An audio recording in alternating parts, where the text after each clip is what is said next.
You're good, I'm good, we're good. We're good. Folks. Are you ready? Folks, it's us. Folks, it's MixedApez. Folks, that's Rayce over there. I am Rayce. You are Reed? I believe I'm Reed, and we're just going to have to go with that. Welcome back. Yeah. Hey, how's it going? Don't answer that. I mean, send us a comment or an email or whatever, but... We are MixedApez. This is... You should know this song. This is our pod game cast show thing about rock music, lyrics, artists, the songs we love, the music we love, hopefully the songs and music you love too, and our platform that we've generously given ourselves to just run our mouths about all of that. As opposed to our platform shoes. As opposed to well, I gave myself platform shoes once too. That was a long I should wear time ago. platform shoes on this platform. Not over you here. You think it would help? No, I definitely don't think it would help.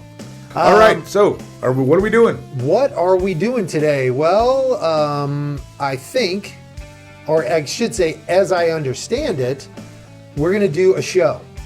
Does that pretty much fill in the blanks? Yeah. Okay, are we done? I'm ready. First, after we do a little, mention of a couple of side things, some nest keeping, we're going to do the segment that we call I've Ask. turned his mic off, right? He doesn't think he's being... Yeah. The segment we call Ask and Ye Shall Deceive, which, is kind of like this. Who is being asked not to take her man just because she can? Oh, yes. Dolly Parton. And then what are we going to do, Rayce? I believe that the second segment is called Starting Lines. And here's a taste. You should know this starting line. Saturday night I was downtown. Was I working for the FBI? You were, in fact. Starting lines, that's a relatively new one for us. Or front lines, depending on... Or front lines, if you're racing, you're hung up on it. Yeah. We'll just alternate. So this time it's front lines, and then next time we do. Well, is this only the second time? I believe so. This will be our second risk, let's say. There you go. With that. Then after that, we're going to do our core challenge. We call it prime cuts internally. I don't know what you guys call it, but... You should know this song. Well, I got a guitar when I was 10 years old. Yeah, the thing that poisoned the whole well, prime cuts, and, try to keep it within the guardrails on that. All right. So, do you want to talk about what we're talking about, or do you want to talk? Let's talk about what we're talking about. No, we're done with that. What we're talking about is, in a recent episode, what was the game? I can't remember the game. Anyway, probably doesn't matter. Doesn't matter. We were talking about Joni. It was the song was In the Garden. Yeah. Back to the Garden. Yeah. Excuse me. Back to the Garden. Back to the Garden. Also known as Woodstock. Woodstock. You had asked the question, and we were talking about because it was kind of released at the same time by both acts, etc. Right. We mentioned by Joni and by Crosby, Stills, Nash and Young. And we mentioned that Joni Mitchell and Neil Young were both from Canada. And I had thought, although I don't think we talked about it on air, that they were kind of from the same area. Not at all. Joni Mitchell was from Alberta, which is way over there, and Neil Young is from Toronto, which is right up there. Right up there. And they did not hang out and have shakes. However, they did meet school at a folk club thing in Manitoba. You went deep. In 64, and then they met again in 65 in Toronto and have been friends ever since. So that was the Joni Mitchell, Neil Young connection. I wonder how old they were in 64. 9 and 10 respectively. Yeah. I was thinking maybe they did have chocolate shakes together. I mean, they would have been young, obviously. Right. And one of them actually young. Oh, very good. Very good. Yeah. Literally young. I can't help you anymore. Okay. All right. So anyway, that was one thing. That straightens that out. We also talked about... there was a clue about the band that did the song Mindbender. There you go. Which was a really well-known song. The what's the tube called that you Talk use? box? The talk box was used in that song. You might remember. For those of you who are wondering, what are they talking about? Mindbender. If you're wondering, go and listen to the song. It's listen pretty to damn Mindbender. cool. It's a cool song. Yeah, by the band Stillwater. And Rayce, in thinking about that band name, was trying to remember for sure if that is the same band name that was used in the movie Almost Famous. And in fact, it was. Right. And I don't know that the original band that did Mindbender had a whole bunch else, and I don't know how they were able to use the name of a real band. That seems kind of weird. Yeah, they Almost Famous, because it wasn't the band that they were profiling. Mimicking or profiling right. the band. They just came up with the name. Anyway, Stillwater, those are two things that we talked about that we just kind of give a little clarity on. Right. Clarity is not something that we generally tend to bathe in around here. There's a peppering of ADD in there, though, because those both stemmed off of things we shouldn't have been stemming off of. So absolutely. So I think that covers all of the nest keeping that needs to be done. We did want to mention that the news that Dickie Betts passed away. I believe he was 80 is what I read. As of this recording, that was just a couple of days ago, but I think when this gets rolled out, it'll be a week or a week and a half behind. But yeah, Dickie Betts, if you don't know who Dickie Betts is, we shouldn't have to tell you. Yeah, you're probably listening to the wrong podcast. I kind of want to say shame on you. But go look it up. More importantly, go investigate Dickie Betts. Not just his work with the Allman Brothers, although there is a remarkable amount of impressive work with the Allman Brothers. Look up Dickie Betts and what he contributed. I listened to a little bit this week. Some of the stuff from Great Southern. Some of his other stuff. There's a tune called Bougainville, or Bougainville, I think is the way that they actually say the word. References a flower. It references a relationship that he had.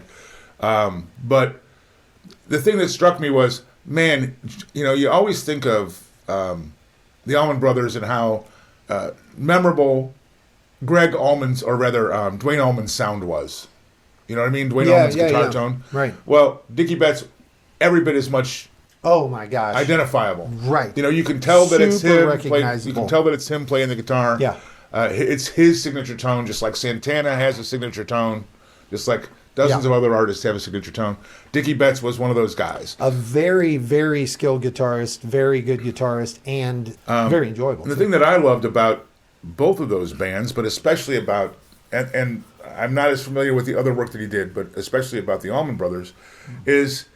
It was essentially jazz a lot of the time. It was, like, I mean, the timing, the music keys, all of it. It was very much in a jazz mode. And things like that. I never really thought about the fact that a lot of Allman Brothers was blues jazz. What's the slice you would call that? If you say BLAZZ, I'm going to throw something at you. I am so sorry. I didn't think of BLAZZ. Oh my gosh.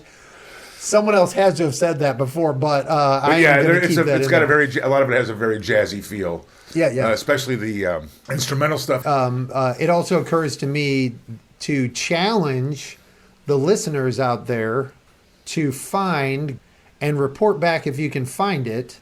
How do I say this without giving it away? A song by a Southern rock artist. Really big in, I guess, the 70s and late 60s through the 70s and into the 80s. The artist himself. The artist, really big, who in one of his songs, and I did give his gender up there, mentions Dickie Betts, actually mentions old Richard Betts in the song, in the lyrics of the song. If you can figure out what I'm talking about there, I think that's enough information to give. On his red guitar? Was he playing on his red guitar? Send your answer in. You're going to give too much now. Send your answer in. Let us know if you know who we're referencing there and what song we're referencing there. Okay, that was fun. A little diversion.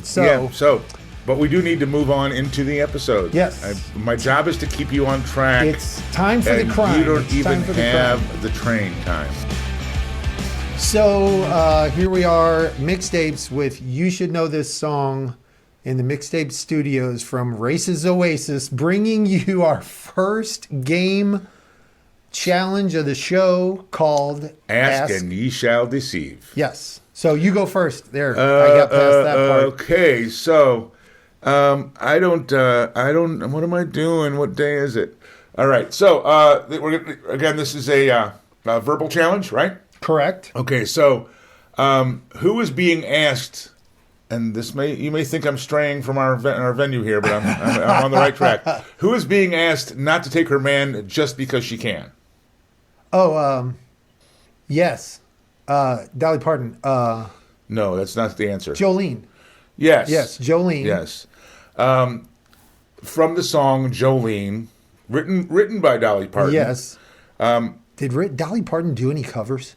Okay, I'm straying already. Yeah, but, I don't know, but I'm going to say yes. Because she wrote everything in the world, how could she do a cover? I mean, all songs are hers, aren't they? Didn't she write every song? I don't know. Everybody loves her, though. Yeah. So the reason I bring this up, even though it's not a rock and roll thing, is I heard a version of Jolene by a band, I believe it's pronounced Soraya or Soraya. It's Soraia. Okay. Was released on an album called In the Valley of Love and Guns, which is a great name for an album.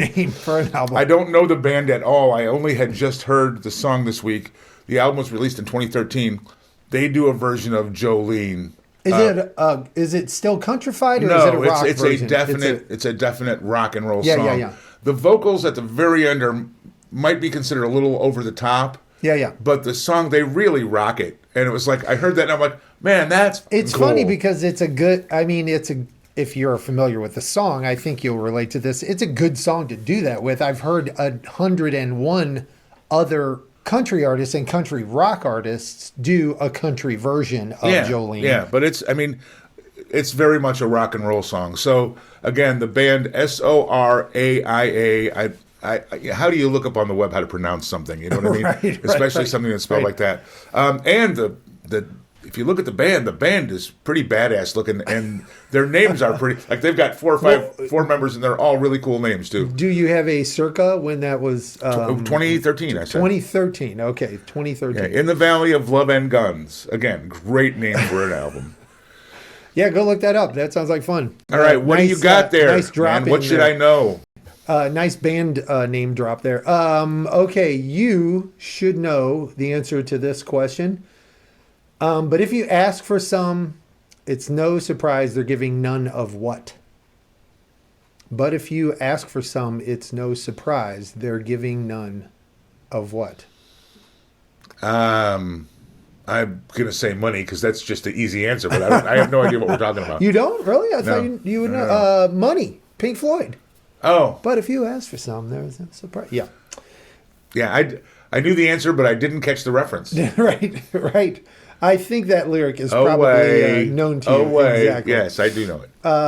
Pink Floyd, Roger Waters, and I don't know what this means, but it was in the writing credits for the song Unisol. Soul. Unisol. Two different words? Or two words. Okay. Appearing to be a first and last name. Sure. At least on the credits. Source that I got it from. 1973, Dark Side of the Moon. So there you go. Money.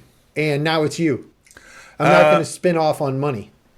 No, why would you want to? The song. Why would you want to spend any time on the album that spent more time on the charts than anything else ever? That's okay. Right. You don't need to spend any time on the read. Obviously, everybody knows about everybody it. Right? has beaten that horse. All right. So, how long could not you and I, but the we in the song? How long could we last staring into each other's eyes? How long could we last staring into each other's eyes?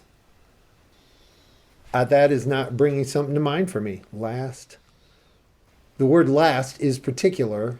We could last forever staring into each other's eyes. Maybe we could last an hour. Maybe we could last an hour staring into Maybe then we'd see right through. Oh, yeah. Because there's always... Right through. Oh, it's in there. It's not coming to something the surface. breaking us in two. Yes. Breaking us in two. Joe Jackson, breaking us in two. Yes. Oh, my gosh. We actually talked about that song recently. That's why I thought that you might get that. It just wouldn't come through the fog. Maybe we could last. Yeah. I can hear the piano. Very plaintive, rather. Yeah. Joe Jackson wrote it. Joe Jackson performed it. The album was Night and Day, which is a great album. Pretty much all of them are, in my opinion. Yes, you're 1982. a Joe Jackson fan. I do not have any particular notes on that. Other than great song, great album, great artist. Sorry I missed that one. I am embarrassed that I did not get that one. But moving on, you should know the answer to why does Frankie want you to relax so badly? Why does Frankie I know want the you song, to relax? He doesn't want you to do it. Relax, don't do it. Right. Well, that's true. That's true. That's don't the do it. safest, that's the safest answer. That's the safest answer. Actually, that's the more correct answer than I was trying to lead you to. Yes. Technically, yes. that is the more correct answer. Don't do it when you want to go to it. Right. Right. Relax. Don't do it when you want to go to it. Yeah. So anyway, Yeah. what do you got? Yeah. Frankie Goes to Hollywood. That was huge, man. Like, yeah, I guess you had to be alive then, but that was actually really, like, for 30 seconds, that was a huge song. Well, I'm irritated with that song in a certain way because it was a huge song, and I, as with so many people, enjoyed that song. But even when you listen to it now, musically, I mean, the song spends what seems like 5 minutes at the front end of it going doop doop doop doop doop doop doop. But somehow they made that sound so enjoyable and engaging that every time it comes on, I'm like, yeah, I'm listening through this part, and I'm turning it up. It's just doom doom doom doom doom. How did they do that? There's nothing there except for just the beat. You know? Well, I mean, that was a techno thing. It wasn't a techno song. That's a techno sound. It was a techno time. That was very, very much the deal then. Right. You know. So that was the song "Relax" from Frankie Goes to Hollywood, written by Peter Gill, Mark Willem O'Toole, and Holly. I don't have an additional name in that reference. In 1984, from Welcome to the Pleasure Dome, the album, which is fitting, right? Yeah. And I know Frankie Goes to Hollywood had at least one other tune that hit the charts, but I don't really know of more than one other one vaguely. So maybe they're a one-hit wonder? I actually was thinking about, since we're talking about our business during our show, I was thinking about we should do a more than one-hit wonder segment at some point during Uncontrolled Substances. Like a two-hit wonder. Well, just like if I tell you the song Frankie Goes to Hollywood, you tell me what the other song they had was, kind of thing. You know what I mean? Yeah. So, all right. So that's all of the specifics there, then, sir? That is all the formalities. And all right. Well, let me ask you this. I think you should be able to tell me, where can you almost taste the hot dogs and French fries they sell? Where can you almost taste the hot dogs and French fries they sell? Yes. You can almost, I'm quoting this. You can almost taste the hot dogs and French fries they sell. Where would that be? At the carnival? Or at the circus? Or under the boardwalk, perhaps. Under the boardwalk. I don't know. I'm not relating that lyric. You can, I can't sing anymore. No. Almost yeah, no. Hot dogs and French fries they sell. Oh, yeah. There it is. Sorry, but please accept my apologies for this. That's a reach back. Oh, yeah. For sure. But I should have known that. All right, I know Under the Boardwalk is the song. Under the Boardwalk. You can do this part. Under the boardwalk. Yeah. I just want to remind everybody, I was always a second base anyway. Yeah. The Drifters. That's all the further he got. The Drifters. Oh, that was bad. Did you hear what I said? I heard what you said. I'm ignoring you. The Drifters. The Drifters. Kenny Young and Arthur Resnick. It was a single. It was never on an album. It wasn't originally released on an album, I should say. Not original. 1964. It was a reach back, but during our lifetimes. Sure. It was still, well on the radio into my tens. There's a James, Sweet Baby James version of that. Yeah. There's probably 3 or 4 other versions. I want to say probably 300 or 400. I mean, that were actually that you recognizable on the radio. I want to say, right? What's his name? Mellencamp did a version of it too. I think he was. Did you know? Like vein. He made when he was touring with the band. I think he's doing a lot of solo stuff now. Yeah. But when he was touring with the band, he made sure that his band knew 250 songs like that, classic, sort of standard classics. And he would okay, we're doing this now, and if you couldn't do it, you weren't in the band. Right, we're throwing this in now. Yeah, to change it up a little bit and have some fun. That's a cool idea, actually. Yeah. All right, anyway, it's up to you. What are you going to do? Well, I think you should... I'm betting that you're going to know this probably before I get done asking the question. What can I tell from the tire tracks all across your back? I can see you had your fun. Yes. That's Jimmy. Yes. Crosstown Traffic. Right. 1969. 8. 68? 68, very close. Okay. You know the album, I bet. Electric Ladyland? I thought you might. Yeah. Man, you hit all the marks there. Who wrote it? Probably Jimmy. Yeah, Jimi Hendrix. Right. Yeah. Most of his credits don't include, like, I've only seen a couple where the rest of the guys in the band are credited on his songs. I think he probably wrote them all. Right. Cool. Yeah. So that was a quick laydown for you. Not at all. That went a little easier than even I thought it would. Here's one that you should definitely jump right off the boat onto.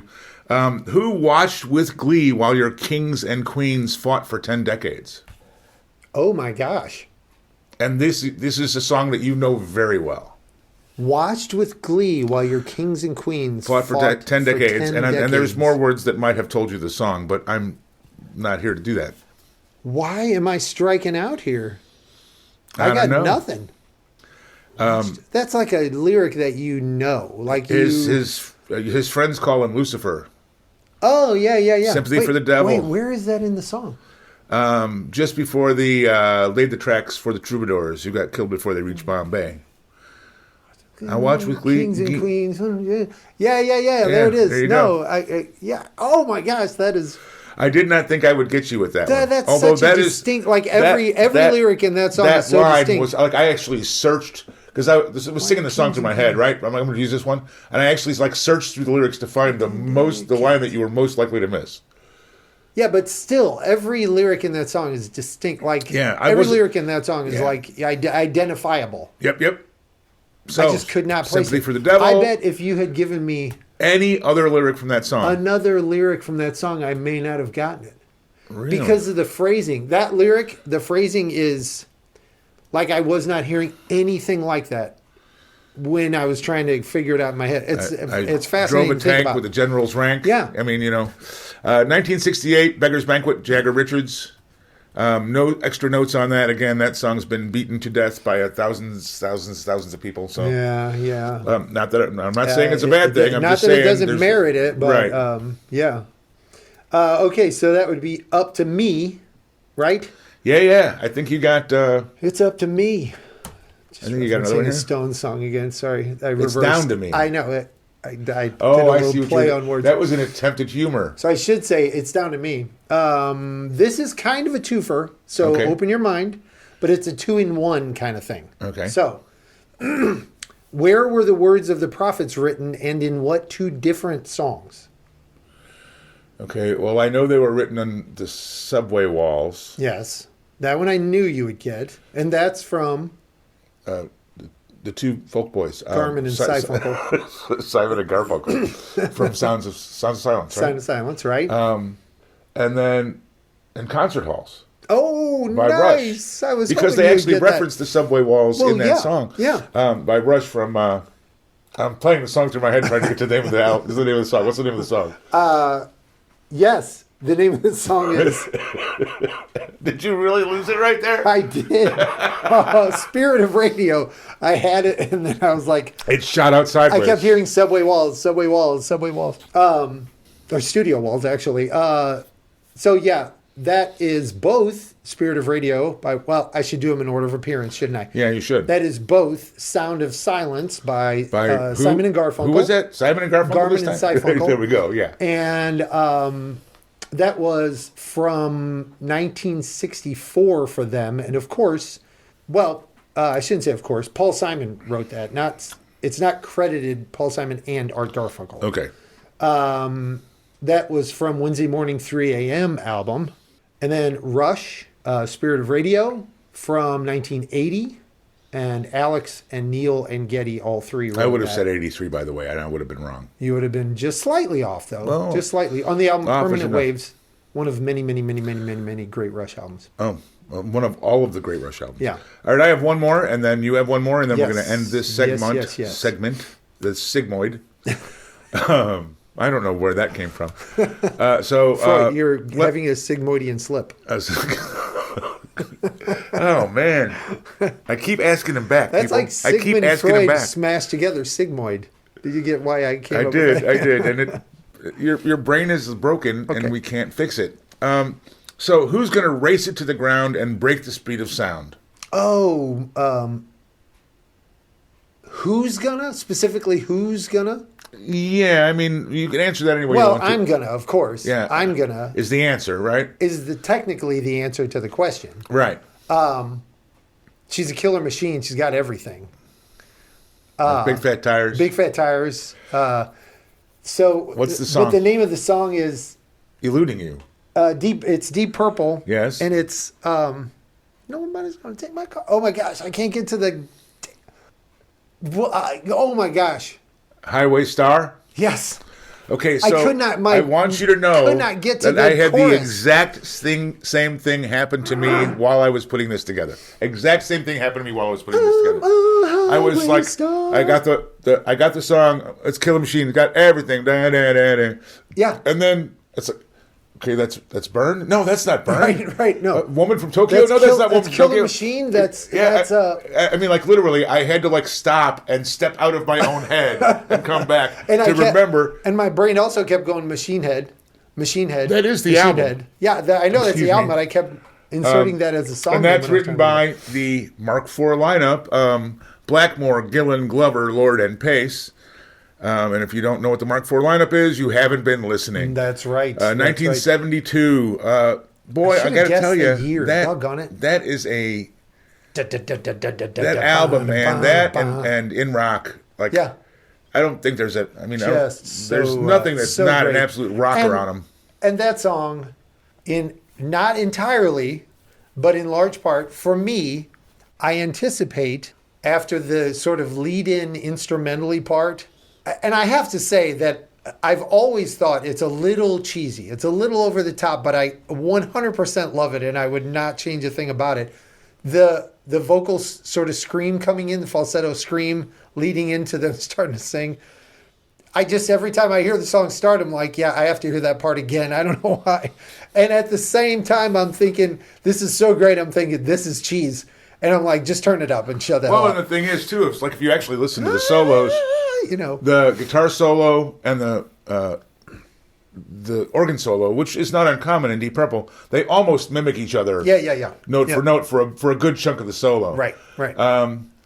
But I'll tell you what, that's one of the greatest air guitar songs of all time. Absolutely. All right, absolutely. So that was my last one. What's your last one? Here's my last question that you should know the answer to. If I had $1 million, can you name at least one thing I would specifically buy? You'd be rich. I know that. I'd be rich. That's the last line of the song. That's really the song closes right there. And I can't right now. I had $1 million, I know the song, and I'd buy you anything. I'd buy you a house. He says at one point. Yeah. A great big house. Isn't that what he says? I'd buy you a house, a great big house. Yeah. But that would a K car. Yeah. A K car. K car. Does anybody remember nice K cars? Reliant automobile is the next line in there. Yeah, that's. Well, the easiest thing in that song, and the real giveaway is "I'd Buy Your Love," which goes into the chorus. Right. But yes. You know what's funny is when you said if I had $1 million, you know what came into my.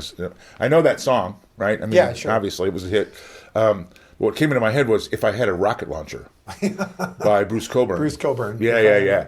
I was like, if I had $1 million, I'd buy a rocket launcher. That's kind of what my brain did. You could almost lay the words to if I had a rocket launcher in that song. Yeah, absolutely. I'm sorry. Okay, that was, of course, Barenaked Ladies, who I am a huge fan of. Of the band or of Barenaked Ladies? Yes. And the song, If I Had $1 Million, that was written by Ed Robertson and Stephen Page, released in 1988, and the name of the album, Barenaked Ladies Demo Tapes.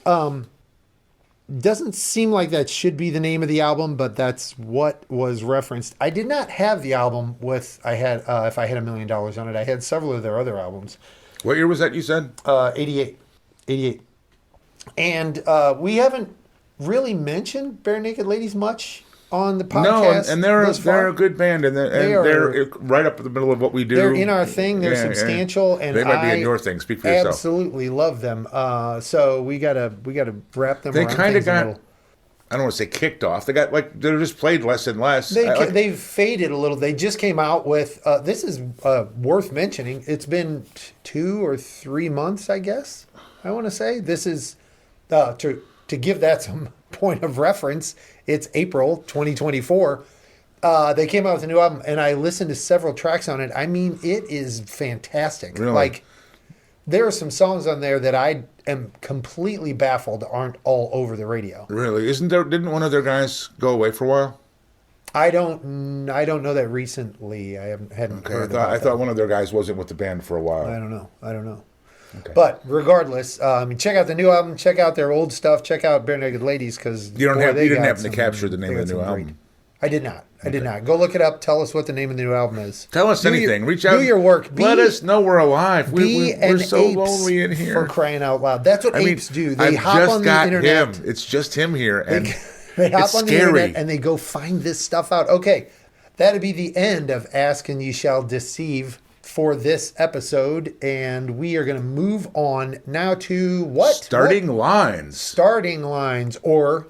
Front lines, if you know what it's really called. Rayce of apes and you're throwing a fit. So we're going to move on to that, and we're going to get our stuff together, and we'll do that right away.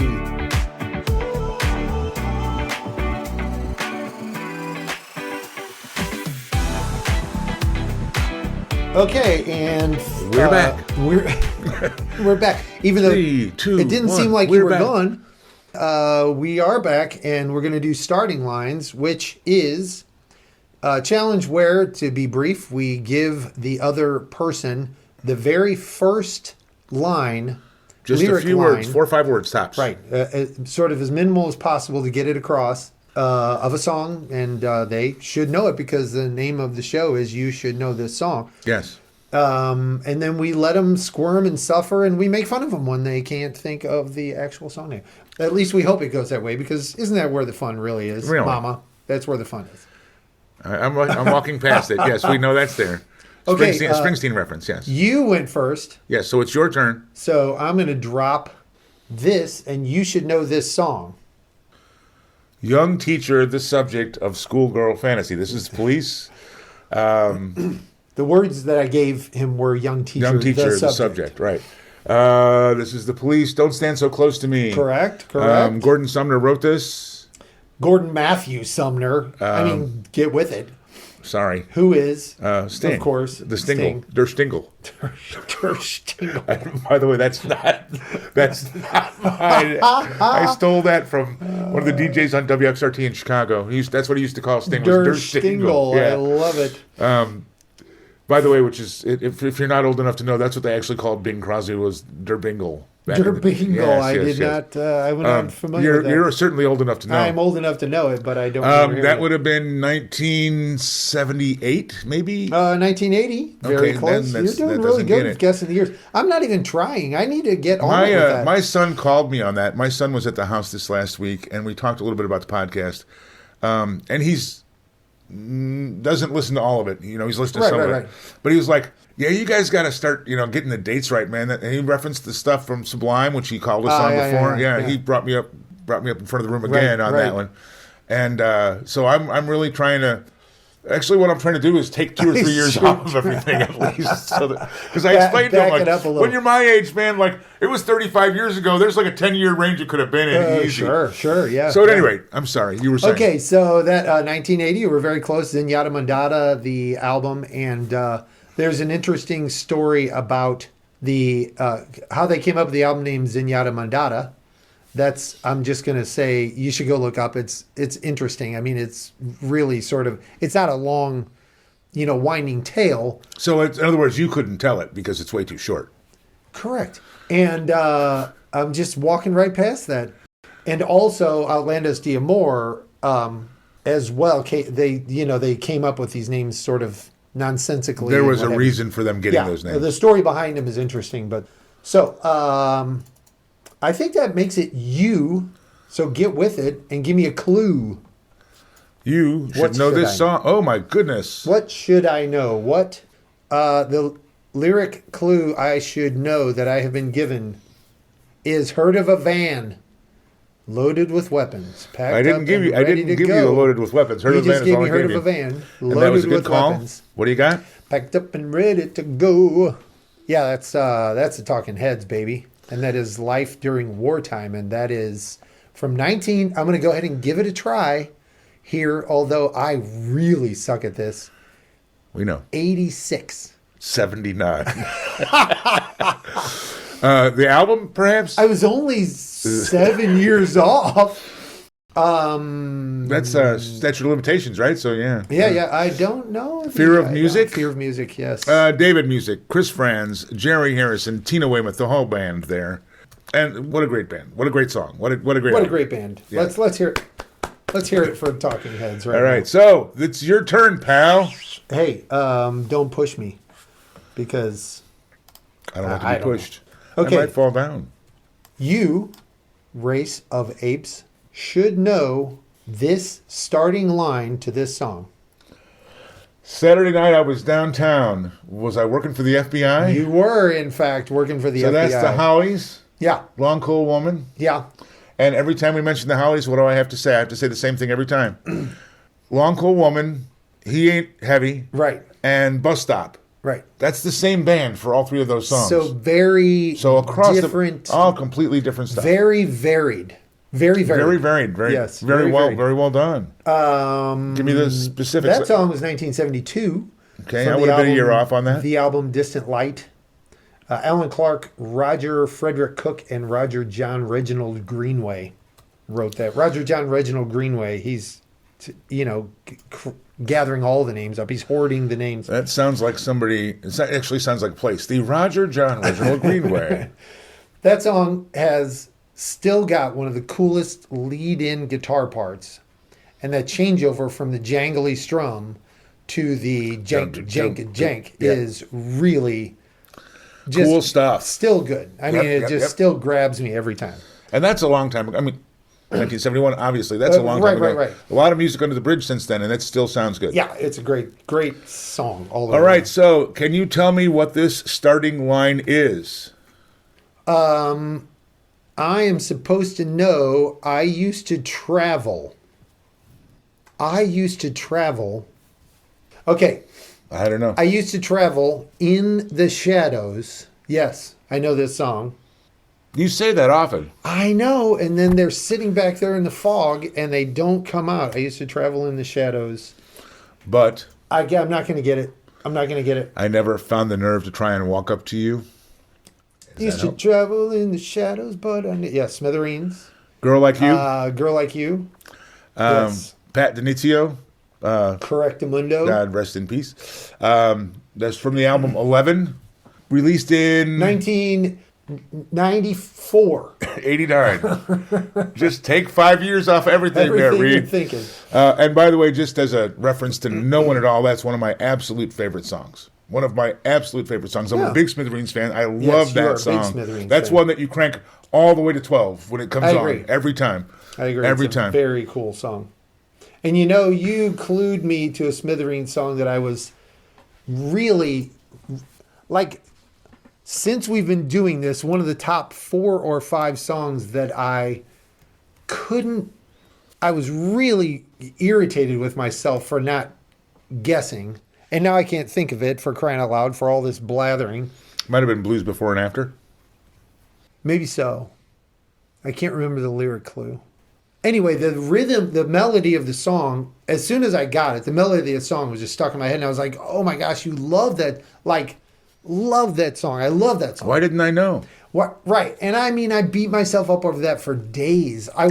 You know what? Next time, call me. I'll beat you up for you. It's okay. You can just do it for me. All right. What do you got there, brother? You, Rayce of Apes, should know this very first line. And I really like this one. And if you get it, I'm really, really going to be thrilled about it. Company? Yeah.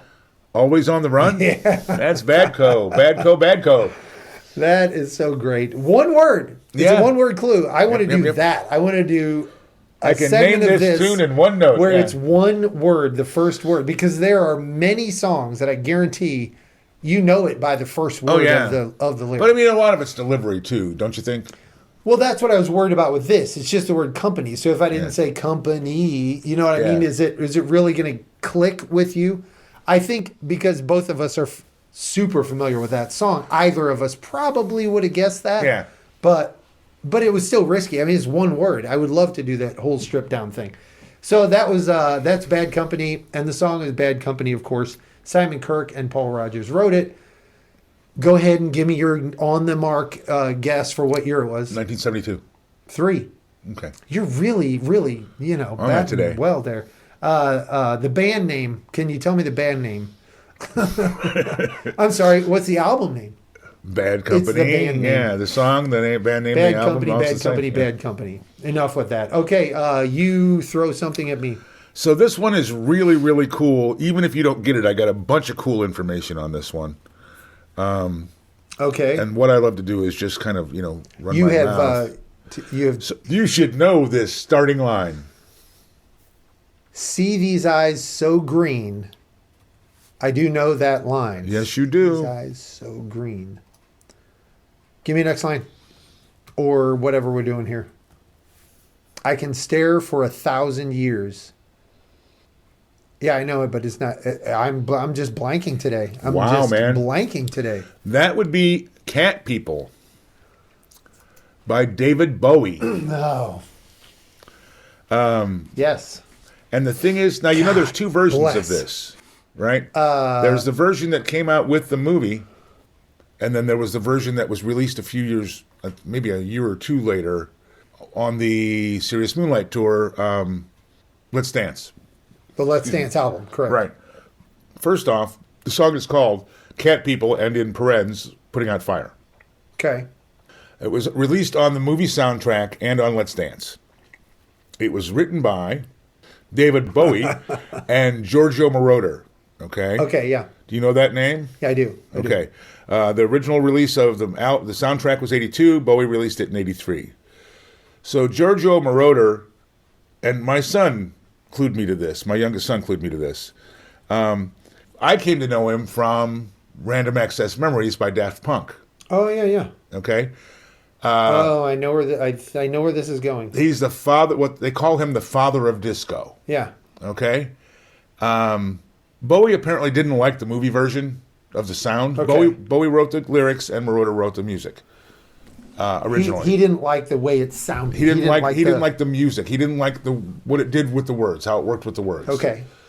And if you remember, maybe you don't, it was a lot more underproduced kind of a thing. Yeah. You know what I'm saying? It was a soundtrack. It wasn't a top 40. It Right, wasn't a right. hit.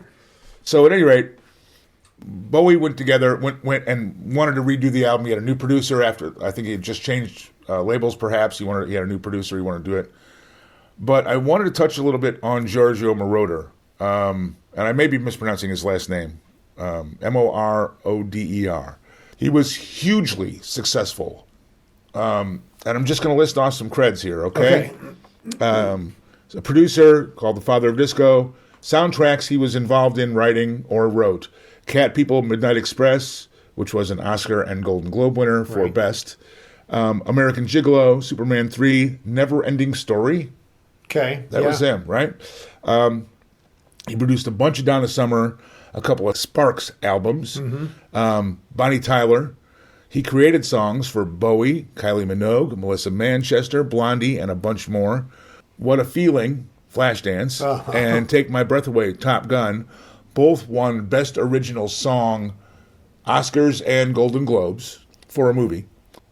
Just this guy, and then again, like I said, I came upon him when there was one entire summer that in my house was Random Access Memories. My son brought it to our attention as a family. Right. Everybody dug it. Yeah. And it was like the soundtrack for that complete summer, the year it came out. Yeah. Absolutely. Yeah. But anyway, that was how I learned, that was when I learned who this guy was. So whenever I see his name, it kind of piques my interest.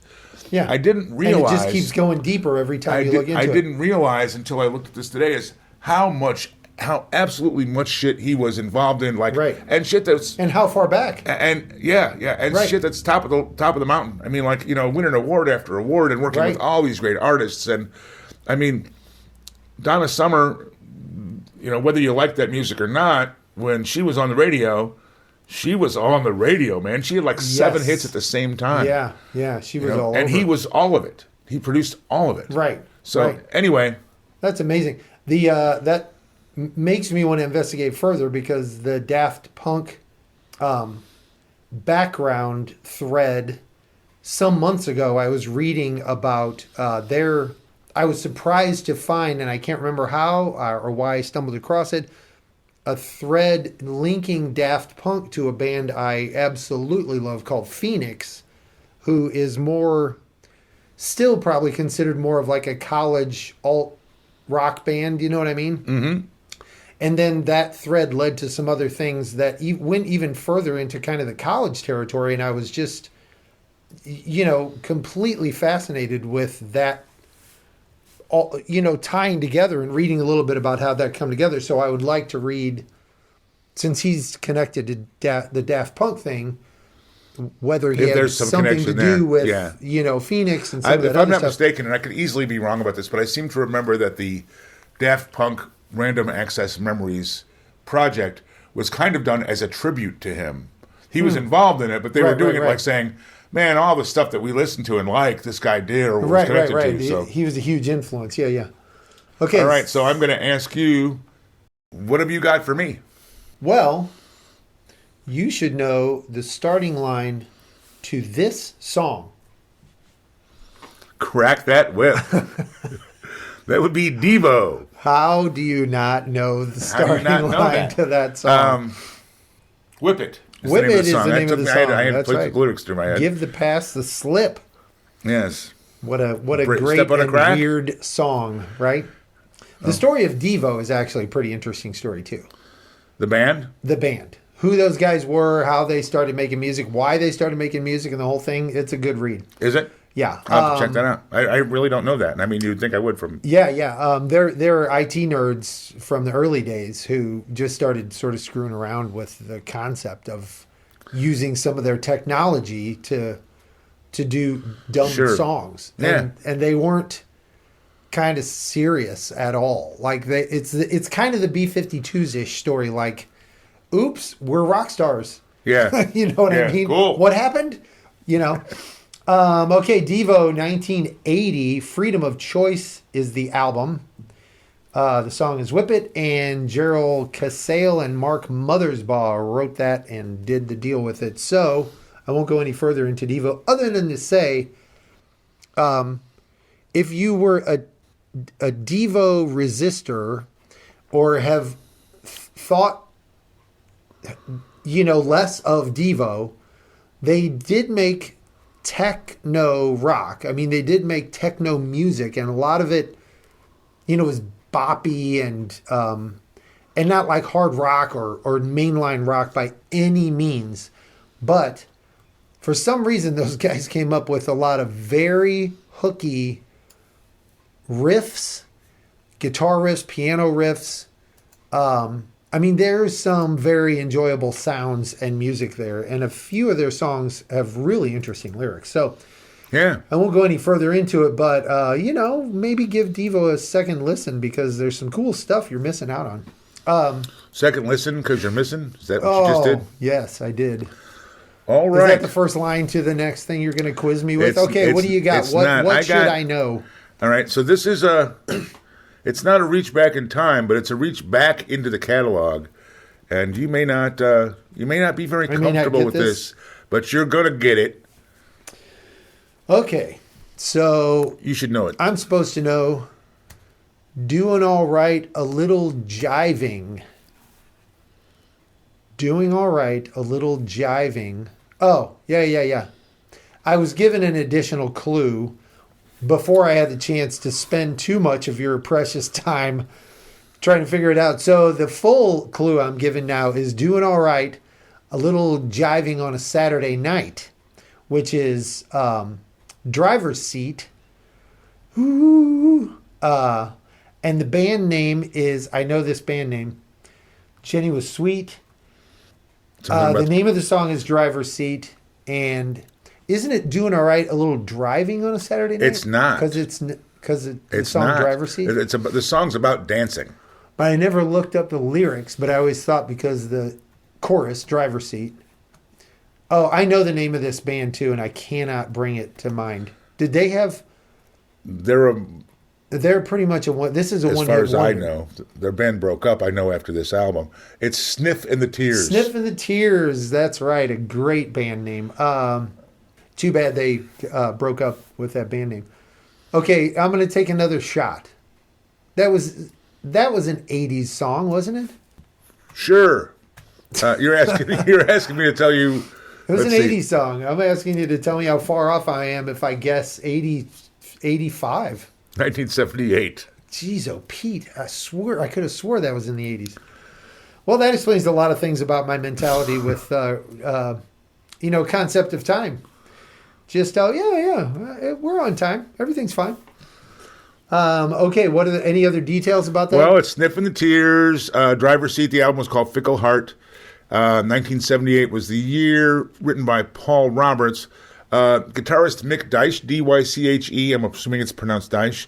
The only thing I could really find about anybody in this band, he worked with Wild Turkey and recorded with Pat Travers. Okay. But this band, I also read that they pretty much broke up almost as soon as the album came out. Right. As soon as the song hit the street. Jenny was sweet. She always smiled for the people she meet. That's what I hear. Come what may, we're going to dance the day away. Okay. I did think it was driving too. Yeah, Not jiving, but when I checked the lyrics, that's what I came up with. I've never looked up the lyrics of that song, so that was an assumption. Okay, it's one more for me, and then one more for you. Correct? That's correct. Okay, let's see if you do know, because you should know this starting line to this song. I don't need to be anything other than a prison guard's son. That's a really long starting line, and I don't know it. That's the reason I gave you so much, because I thought maybe you didn't know it. I don't need to be anything other You than a prison do guard's know son. the song, but you I do, probably are not into this artist, I think, maybe. All right. What do you got? I don't need to give you anything more than that, because No. I don't think you're going to come up with it. It's I Don't Want to Be by Gavin DeGraw. No idea. I don't want to be anything other than what I've been trying to be lately. You know that song. You No, don't I know don't. it. If you heard it, It might be. It was on every radio station, crossover, everywhere for a very long time. It was a super heavily played song. And we can cut out that part where I tried to sing it because it's really embarrassing. Because you tried to sing it? It's that urge, and so, when you think somebody else knows You just want to kind share of it comes with out them? of your mouth. You know Yeah. what I'm saying? You're like, I can get them to get this. And then it doesn't, you sound like a moron. Speaking for, both of us. Okay, so that was Gavin DeGraw. Written by Gavin DeGraw from 2003 off of the album Chariot. That album is fantastic. Actually, Gavin DeGraw is a very talented songwriter, instrumentalist, piano player, and really good vocalist. No kidding. And he, if you didn't know from that song, his musical style is really solidly in sort of blues and rock. He's a blues rock pianist singer, and the guy does a great job. Like, he is super enjoyable. He's right in the line that we love, but he happens to have come out and found his success, and due to his age at the time he found his success, and I think he's probably a good-looking guy, that he's thought of as like a pop rock musician, but he's a really enjoyable blues rock musician. Gavin. So, yeah. I'll have Okay. to check it out. This would be your last This one. is my so you last better one. make it Well, you good. don't get to tell me that. I'll It's say your that. last It's my one. last. I am putting my... What do apes have feet? Is it all feet? Apes have feet. What? That's a I guess I'm stupid putting my question. foot down. I'm putting my foot down. Okay, that was a weird thing. Thinking You of should paws know on the this front and their feet grip things. They don't have paws. They have hands. They have opposable hands. thumbs and all that. They do have opposable thumbs. You're right. Well, their feet have opposable thumbs, don't they? Yeah. So are they feet? That's where the Hold confusion on. lies. Jane Goodall, line Yes, one. can we Hold get on. Jane Goodall on it? Okay, what do you got? All right, you should know this starting line. Okay, I should know. We rented a truck. Yes, that's Bachman Turner Overdrive. Oh, very good. Very. I got one right off the bat. Now, hold on. I got to get to the chorus because I haven't heard that song in 100 years. We rented a truck. let it roll down the highway. I had to do the whole song. Yeah, it's Roll On Down the Highway is the name of the song. Very good. I'll give you that one. I had to do that entire first verse in my head on fast forward. All right, so the band was BTO. BTO. The album, perhaps? Oh, no. I'm not Fragile. Not Fragile. I do remember that album. And that may be an answer to Yes, Fragile. I don't know. I had that actual album. The songwriters? Randy Bachman. No. Fred Turner, Robbie Bachman. Fred Turner and Robbie Bachman. Yeah. Do you want the year? You want to give that a shot? Oh, my gosh. Whatever it is, deduct 5 at a minimum. Right, so 71. 76. I deducted 5. You would have been there. All right, so that's my last one because I've been told I can't do anymore. Well, that's... by Mr. Reed, who thinks he's my dad. That's because you won't accept the actual name of the segment, so it's your punishment for being rebellious. Okay. Okay, that was Starting Lines, and that was great. I really enjoyed that.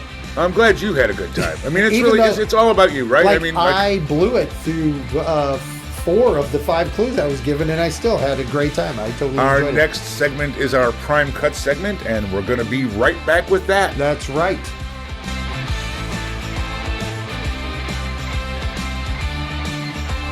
All right, we ready? Okay, here we go with Prime Cuts, our core game challenge segment main thing of the show, of the podcast. You should know this song.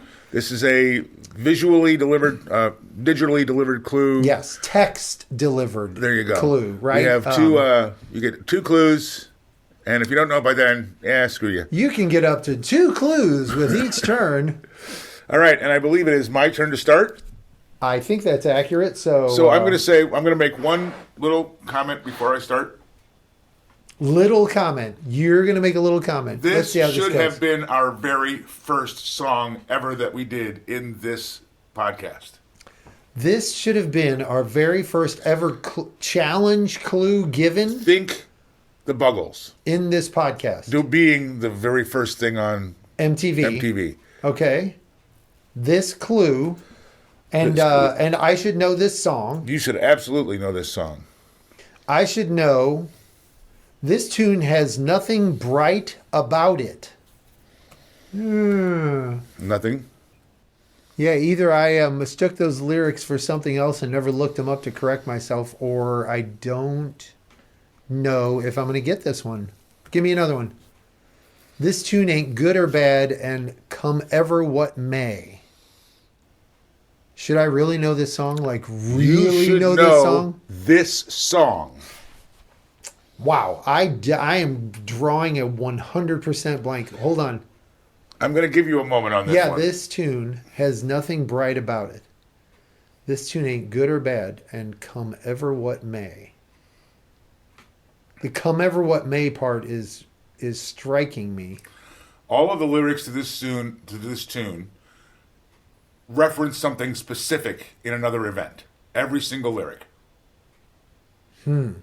Okay, give it to me. This song is called This Song. This song. George Harrison. By George Harrison. Yeah. And co-written in part by by Eric Idle of Monty Python. Worked with it. Oh, really? Yeah, that's an interesting factoid. There were some interjections. Okay. Sounds like... And it was Eric Idle. I see. Yeah. So this song, you should know. This song. You should know this song, called This Song, 1976. Yeah, I did not have the right phrasing in my head, but I don't know that I would have. Like the Bright references. Yeah. Was the production company for the album, the song that he was supposed to have plagiarized. Right. This is referencing My Sweet Lord, which was. He was accused of plagiarism for "He's So Fine." Right. And every single line, he lost it. Case, right? And it was something like $670,000. I want to say, right. Which, although that's a lot of money, and even was a lot of money in whenever it was completed. Right. I mean, if this song came out in '76, you would assume the judgment had been made by then. Yeah. And he did a video with like a bunch of his friends dressed up in magistrates. Costumes. Right. Anyway, the album was 33 and a third. But like every single line references a specific issue. Right. You know, it. He even says doesn't infringe on anyone's copyright. As far as my experts know, this doesn't infringe on anyone's copyright. So he basically wrote a song to middle finger the That's exactly what he did. For screwing him over. And I mean, who knows whether I doubt. I mean, by all accounts, he was probably the best guy, the goodest guy of those guys. Right. You know, I mean, morally the centered, most decent guy. the most decent guy, Right. morally centered guy. The most least of Yeah, I mean, they all seem to be good guys. Especially, I really am a fan of Ringo, just as a human being and just a guy. You know, like, right? Ringo's a guy I'd like to have a beer with if he still had beers. You know what I mean? Sure. Yeah. Anyway, so that's what I got. And you didn't know this song. I didn't know this song, and I should know this song. It should have been. This song should have been the first song we did. It's another example of a song I haven't listened to in a very long time that we frequently, hit each other with on this show because there's so many songs to listen to. And then you're like, I have got to go. This happens with at least 7 or 10 songs every time we do an episode, where I leave thinking, I've got them in my head, 4 of them. I'm going to get in the car right now and I'm going to listen to those on the drive home. And then but first I got to call, and then I got to check that. And then you always send me 3 texts about shit we forgot on your way home, right? Yeah. We should have done this, or I didn't do this, or whatever. And it's a little heartbreaking, going back and thinking about it. Maybe heartbreaking is a little melodramatic, but thinking, I didn't go back and listen to that again. You know what I mean? I can tell you what, like we talked in the last segment about that Daft Punk disc, Random Access Memories. Yeah. And it was the year that it came out, we spent the entire summer listening to it. Yeah. I can tell you that when you take your skinny ass home, I'm going to go upstairs and grill dinner, and that album will be playing. It'll be playing, right. Well, I mean, I've already committed. I made a note. Right. You know what I'm saying? Like, because I'm an old man, I forget Set shit. yourself a reminder, exactly. Absolutely. All right, okay, so what song should I know? of Apes, you should know this song. Well, I got a guitar when I was 10 years old. Fell in love with rock and roll. You got anything else? Not ringing a bell? Nope. I'm pretty damn sure this song is known to you and this artist, and I'm pretty sure this line will trigger you. Now I'm on the verge of a nervous breakdown. Ring a bell? Got you going? It's taken me to a John Hyatt song, Step Out of a Mirror, when I was 10 years old with a suit cut sharp as a razor. Yeah, that's in the wrong direction. Yeah, so and I don't know it. What is it, sir? It's a great song, and it is from our buddy Ted Nugent. Oh, really? Yeah, it's Just What the Doctor Ordered. I know the song. Yeah. It's a great guitar lead-in. Yeah, it's a great guitar start-off. Yeah. To the song. It's a great lead-in. It is a rockin' tune. The vocals on the song are just, unbelievable. What was the guy's name? Derek St. Holmes? Mm-hmm. Very good. Very nice.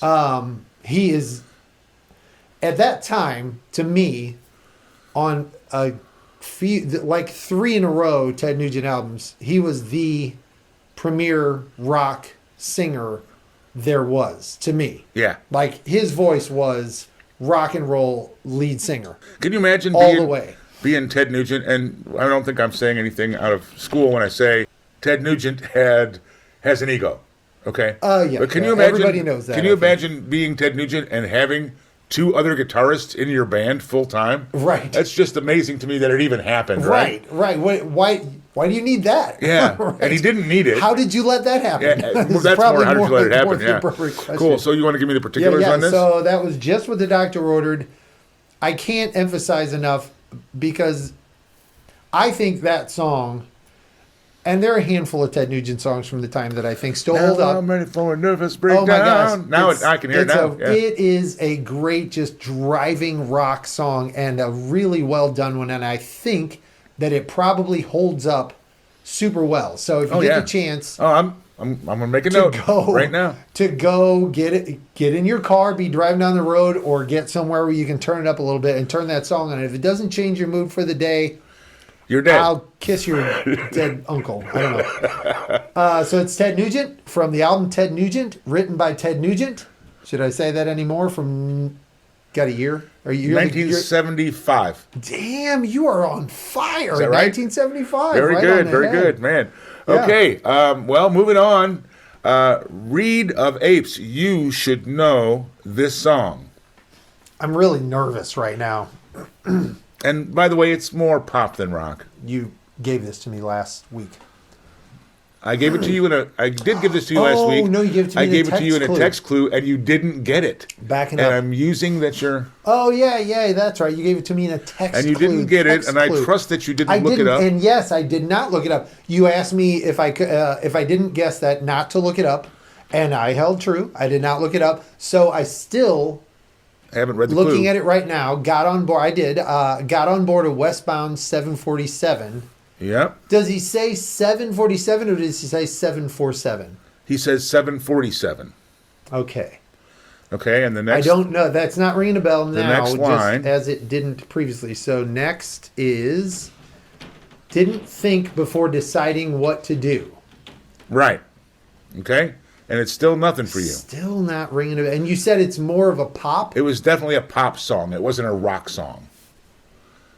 Would have been on AM radio when I was a young, just becoming a teenager. I'm not getting it. I'm not getting it. Okay. I did share it with my sister, who immediately texted me back the answer and some factoids. Yeah. So it never rains in Southern California. Oh, it is. Yes, you hear it now? It is a pop. Yeah, wait. It never rains in California. Who's the artist? It pours. Oh, it pours. Who's the artist? Albert Hammond. Albert Hammond. Yeah. Oh my gosh, Okay. I wouldn't have gotten that. I mean, I So couldn't. Albert Hammond and Mike Hazelwood wrote it. The artist was Albert Hammond. The album was "It Never Rains in Southern California." It was 1972. I would have guessed older than that. I would have guessed like 67. Sure, on that. sure you would have. I would. That song feels old to me. Yeah, You know what I mean? And here's the factoid: Albert Hammond, who has passed, by the way, Albert Hammond Jr. is in a band you like. Well, that kind of leaves the field a little Strokes. bit open. Is that right? His son, the guy who wrote this, his son is in the Strokes. Nice. I love the Strokes. Do you know what he? I'm going to look up which. Yeah, you'll have to. Which player because he is I didn't. in that. I didn't go any farther than that. Strokes is such a great band. There is such a great band. The other, did you say it's Mike Hazelwood? Mike Hazelwood. That name, Mike Hazelwood, sounds like a name we've heard elsewhere in music lore, but I don't. It's something to go look up. Like, he's done this with this person and done that and helped to write that or what. I don't know why. It just struck a chord there. Like, hey, don't we know that guy? But maybe it's just the name Hazelwood. Looks like he worked with T-Bone Burnett, Dyke Parks, Van Dyke Parks, and Harry Nilsson. Okay, so maybe I did see his name. So you in may these, very well have seen various it. There you go. Wanderings around. All right, things. so it's your turn. Okay, what should I know? All right, you probably should know this song. You'll know it even if you don't get it off the lyrics. When you hear it, you'll know it. So I'll stop blabbering about it, and you should know this song. Early in the evening, rise into the street. Man, that sounds familiar, but it's not ringing a bell. What do you got? It's familiar. If that doesn't get it, this will definitely get it for you. Light me up that cigarette and I'll... Strap shoes on my feet. No. I got a Dalmatian. I can still get high. Oh, wow. Yeah. Love is what I got. There you go. That was a kind of a starting lines thing because that's early in the evening. Rising to right. the That's street. the starting line to the song, of course, but it's also a very familiar Absolutely. lyric. Yep. By Sublime, of course. Love is what I got. Not a 2000s band. I'm going to say 1994. 96. Okay. 96. I was close. Bradley Noel, Eric Wilson, Floyd Gough, G-A-U-G-H, and Lyndon Roberts wrote that on the album Sublime. And what a great album, what a great song. I won't go any further. We've been there with it before. because we've been there and we love them. All right. I've got one that I will be surprised if you don't know. That's not the name of the show, Rayce. Well, I'll be surprised if you don't know this song by MixedApez. Okay, whatever, dude. You should know this song. Lyric I got is politician granny with high ideals. Politician granny with high ideals? I believe it's a political song. You know. Well, that seems like it, but it sounds like a lyric that I mistook for something else. Next line I got is, have you no idea how the majority feels? I do know this song. You do. But I don't know that It's lyric. a very Beatles-like song. It's got a very Beatles feel to it. Huh. I know the have you no idea how the majority feels. I know that, but I'm not going to get it. I'm going to waste a bunch of time. It's Sowing the Seeds of Love. Oh, yeah, by Tears for Fears. Yes. Roland it Orzabal is. and Kurt Damn. Smith. I was thinking back. I was trying to go back into political activism song time. Yep. And I could I not. believe the politician Granny is referencing the woman who was the prime minister in Britain. I can't Margaret think. Thatcher. Thank you. Yeah. Ding, ding, ding. You win. Politician granny with high heels. High ideals. High ideals. Well, and probably high heels. I wouldn't know. It's part of it. You want to guess a year? Oh, are you going to do this to me? I'm just going to ask you. Love. It's You can say no. older than I think. I'm supposed to go back 5 years, right? Well, and yes. 92. 89. You were No, close. that wasn't too bad. That wasn't too bad. Which means but that means I was thinking 97. All right. So it was produced by David Orscombe. I actually went to see who the production people were, and because it's such a Beatles-like song. Oh, yeah. That I was like, there's got to be a connection. And the connection was they wanted to make a Beatles-like song because it was a political song. Right. There wasn't anybody that I could tell that Sergeant Peppery sort of. Yeah, there's era. lots of dun-dun-dun-dun-dun horns going on and yeah. stuff.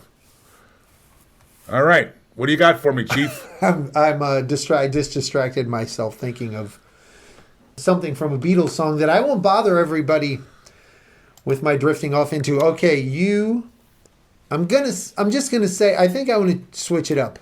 You should know this song. That's what I'm gonna say. You should know this song. How about that? Sure. I was a willow last night in a dream. That's Heart. Wow, you got that fast. I didn't think you'd get that fast. Crazy on You. Right. Very good. Yeah. Ann Wilson, Nancy Wilson, and Roger Fisher wrote that off of Dreamboat Annie all the way through. Every song. Ship Full of Dreams. Yep. Every song. 1975. I was a willow last night in a dream. I bent down over a clear running stream. It's a pretty cool song. It is. Well, I mean, her lyrics were mostly, I believe, the lyrics were written. I shouldn't say that. The lyrics were mostly written by the Wilson sisters. Yes. And they were very, I want to say visual is the word that comes to mind. Yeah. You know, they kind of gave you an impression of a place and a time. Right. They drew a picture for you. Yes, there you go. The thing that I'm reminded of that song is in that time, and this song doesn't currently by any stretch still hold this place. But at that time, the guitar riff for the beginning of that song, down, do, down, right? Yeah. Was right there with learning Smoke on the Water. It was right there with learning. I can name like 5 songs from that era that if you were goofing around with a guitar, trying to be a guitar player, doing around, you were getting those. You wanted to know how to play that riff, right? Yeah, absolutely. And I had lost track of that thought and the fact that I used to goof around with that riff, like, okay, I'm learning some shit here. You know what I mean? Yeah, and that never learned a fucking thing. But I mean, I as you know, I played at guitar rather than play guitar, and that doesn't sound like it would be very hard to learn. Right. It was fun. You could get it easily. Right. You know what I mean? And it sounded cool. It has a cool, fall to the notes and all that stuff, pattern. So you could make it look like you really were a guitar player. 1975. Yeah. Cool. Okay. What do you got? You should definitely know this song. I'm nervous. I'm just nervous. Hey. Are you nervous in the service? I would know this song anyway because I love this band and I love this period in this band's music history. But I also saw this performed by a get-together of this band at Coachella recently, this year's Coachella. Did you say the lyrics? I didn't, but I'm going to. Okay. The lyric I'm given is, take this pink ribbon off my eyes. I'm exposed and it's no big surprise. Don't you think I know exactly who I am? This world is forcing me to hold your hand. It's I'm Just a Girl by No Doubt, with Gwen Stefani singing it and what have you. And I was so excited to see No Doubt back together, like really No Doubt back together at Coachella and jamming. They were rocking it out. It was great. I remember I actually read something about that. The reviews were very, very good. For their performance? Yes. Yeah. What I saw, I only did watch just a few minutes. We were on our way to watching something else, so I didn't stop and I haven't gone back. But what I did get to see looked like I want to go back and watch it. It really looked like it was great. And that is off of Tragic Kingdom, is it not? Is that not the name of the album? That's the one piece I didn't capture it, and I don't know why. I think the name of the album is Tragic Kingdom, and that's 90s. That's 90s. That's, yeah. Early 90s? It's older than it seems. Oh, my God. 95. 95. I was going to say 98, and then I was like, no, it's probably 92. I was doing the Deduct 5 thing, so, or thereabouts. Anyway, yeah, love that song. Okay, and I went on the previous, I think it's the previous episode to this, or maybe the one before, I went on a rant about No Doubt and the quality of their ska and what have you, already. Did. So I won't go back into that. Okay. I'm really excited about this one. Really excited. Here comes a clue, and you should know this song. That was a good time. Yeah, I got pretty good. Changing tires upstairs, bro. Oh, you know this song. I think so. Give me the next line.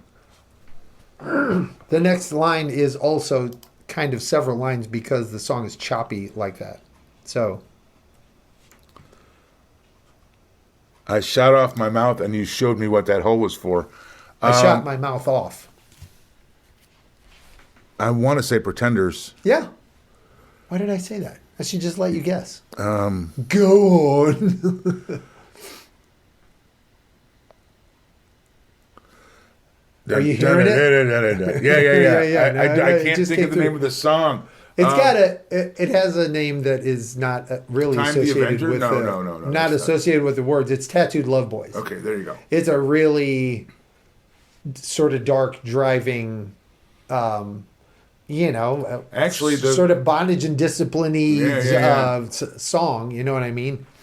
Bad boys get spanked. But why have I got Time the Avenger? Is it the same kind of a tempo? No, this is not that tempo. No, it's not that tempo. Yeah, I don't know why I've got it. This is a doogie kind of thing. Okay, you know what I mean? I'll have to listen to this. Another note. Make another note. Punk jam. If the pretend production assistant's making another note right now. Yes, you over there. The virtual production assistant. Wake up and write this down. So that was Tattooed Love Boys by the Pretenders. Chrissie Hynde wrote that song. We need to talk about Chrissie Hynde sometime, don't we? Oh, man. The thing is, I've given you some Pretenders clues, and you generally don't get them. I know. It's and then it's sad. It's like I don't follow the Pretenders as much as I should is the kind of thing that you usually say. You as say, much as I should, because I should know everything of theirs. Yeah. I had a huge crush on her. A huge crush on her. Yeah, you and a lot of people. Yeah. A lot of people. 1979, Pretenders was the name of the album, and that's what I'm going to do on that one. I'm going to kind of leave it there. But that song's great to go listen to, and really a lot of fun, and really dark and kind of telling. She wasn't afraid to, Oh, yeah. She wasn't afraid to go there. I got the impression that you knew exactly where you exactly where you stand with her. Right. And I'm not talking, boy-girl relationships. I'm talking about, just in general, in People, standing right, and talking to her. I got a feeling that you know exactly how she feels about you. You know what I mean? Probably no punches pulled whatsoever. Absolutely. All right. Okay, give me something. Give me something to this go is on. supposed to be my last one, but it's kind of a lay down, so I'm actually going to do 2 more, if that's cool. Okay. This one first, though. This one I put in actually for a friend of mine. You, sir, should know... You mean on a friend of yours' recommendation? It's just... No, more as an homage to them. I see. You, sir, should know this song. Oh, that's cute. And the lyric is, I remember when rock was young. Me and Susie had so much fun. I added that second part. That's, of course, yes, Elton John. It's not yes. It's not the man yes. You should have seen his face. He was like, why can't I come up with his name? Why did I say yes? He's a huge star. Right, he's a huge star. Elton John and he's doing it with the song now. And yes, I am. Hold on. I got to go all the way to the chorus with the thing. It's not Rock Around the Clock. What? Oh, my gosh. I'm literally watching his brain melt while we're sitting here. Crocodile Rock. Thank you. Lord. And by the way, I was just talking so that there wasn't dead air there. The song in my head. Crocodile Rock. All right, well, I'm going to give you John. a chance to, and you know that it's Elton John and Bernie Taupin because they all are. I'm going to give you a chance to get the year. Tell me the album it's on. My favorite album title of all time, actually one of my 2, is it's Don't Shoot Me, I'm Only the Piano Player. Yeah. Although my notes say Don't Shoot Me, I'm Only the Pain Player. 77. 72. I'm 5 years ahead. It's math. It's simple math, and I can't do it. All right. So you've got the specs on that. What do you got for me? Exactly. I could not possibly attempt to do that. My voice can't get within 2 octaves of that. Okay. What I got for you, what I'm going to throw down here is what I got. You should know this song, and I really hope you know this song because I really hope you know this band. We haven't talked about this band before, and I hope you like this band because I love this band. Okay, go. I think I'm drowning, asphyxiated. I want to break the spell that you've created. That's some cool rhyming there. How else do you rhyme with asphyxiated? I don't know. Give me the next line. The next line. You're something beautiful, a contradiction. I want to play the game. I want the friction. I don't know what this is. You don't know that song? I can't. Doesn't come to mind. This is the band Muse. Okay, I know that band. Time is running out. Okay, guess not. Okay, just a really fantastic song. Make a note. Go listen to this song. You will love it. Do you like Muse? Yeah. This is one of their earlier hits, and it was a hit, and just awesome. And the album is awesome. What's the album called? It's Apocalypse Please. Great album. That was written by Matthew James Bellamy, by the way, Matt Bellamy, from 2003. And this song is on a regular rotation in my head, just regular rotation. The bass line is so cool. But then the rest of it, the lyrics, the vocals, I mean, it's all just a really cool song. So love some Muse and love that song. I don't listen to nearly enough Muse. I have not followed them as closely as I should. They've got a bunch of albums out now. Really? And I mean, they have just a ton of good, hard.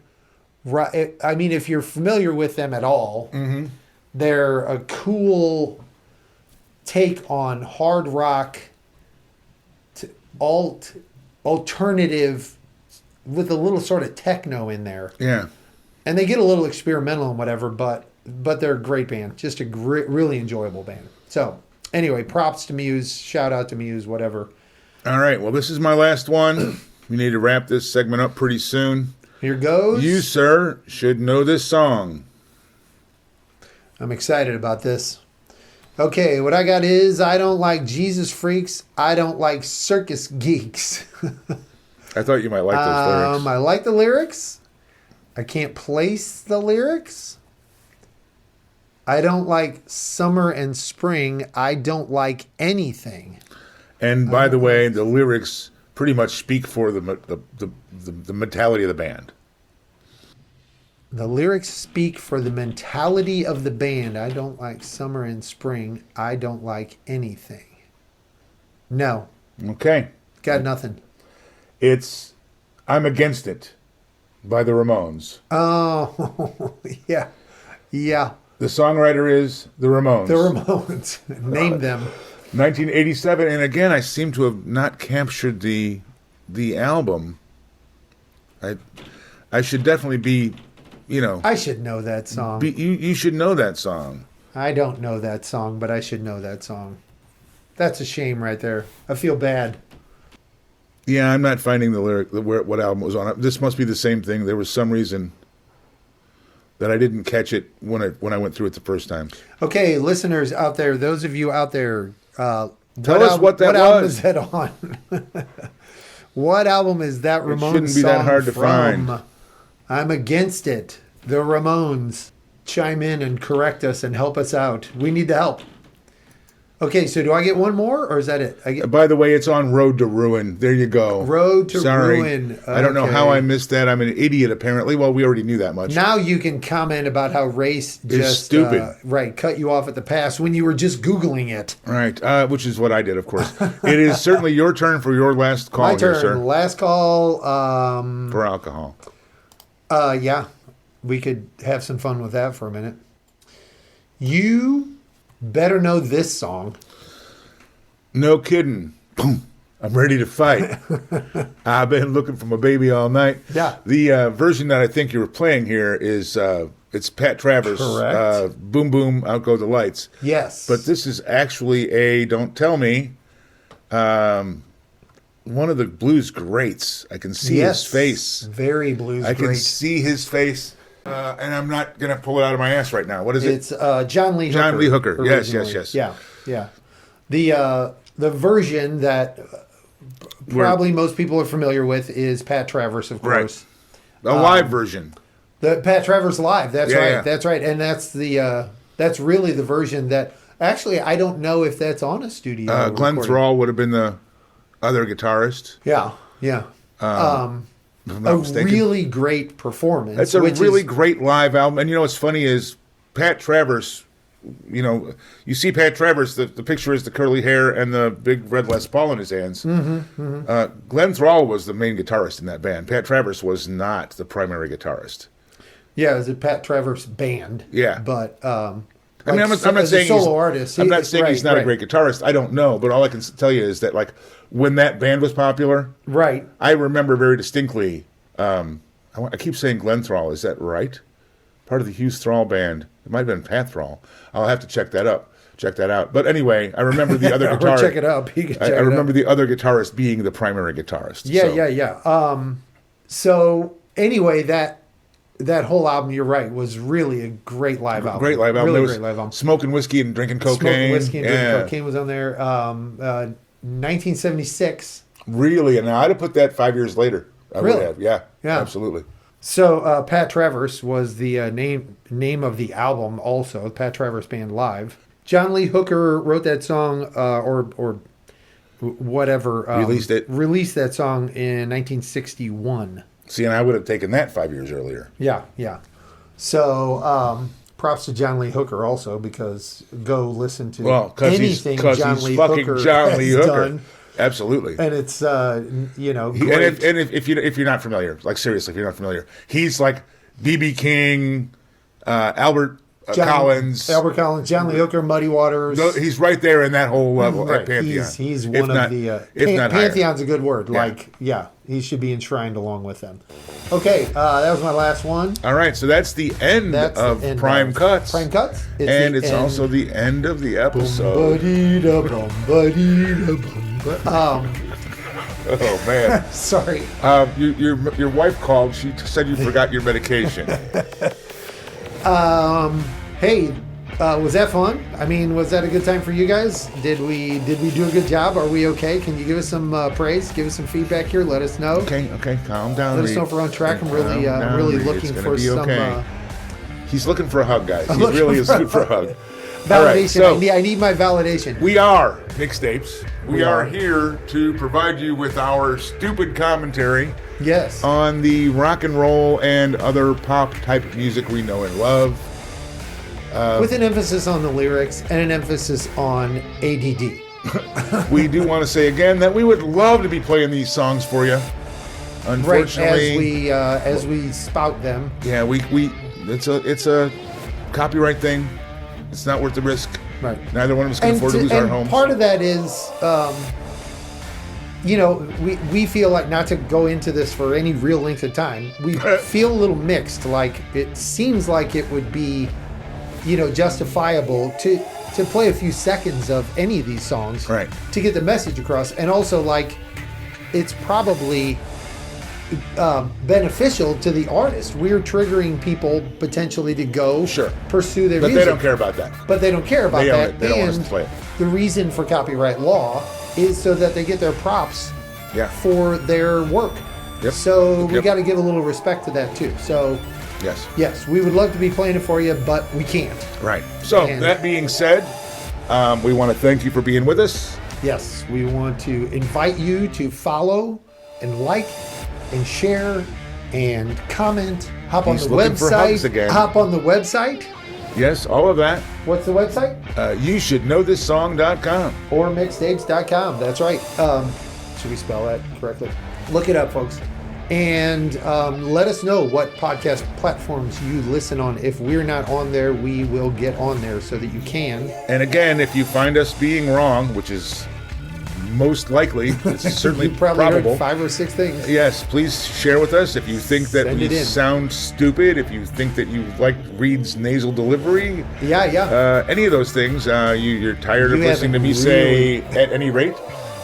please feel free to let us know about any of that stuff. By the way, you haven't really heard my nasal delivery yet. Come on. Okay, thanks for listening, and I think that's it. Is that it? I think we're out. We're out. See ya next time on You Should Know This Song.